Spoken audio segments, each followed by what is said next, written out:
8 اصلی که به نظر من برای پیشرفت حرفه‌ایت باید بدونی. قسمت 4. ببین، هر چی ریسک بیشتر بکنی بیشتر یاد میگیری.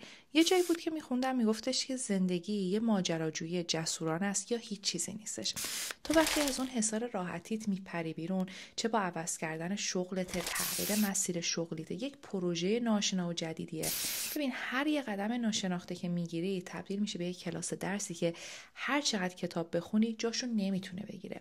مسیر بی خطر شبیه تردمیل میمونه. تو میپری روشا، میدوی، ولی نهایتا سر جای اولت وایسادی.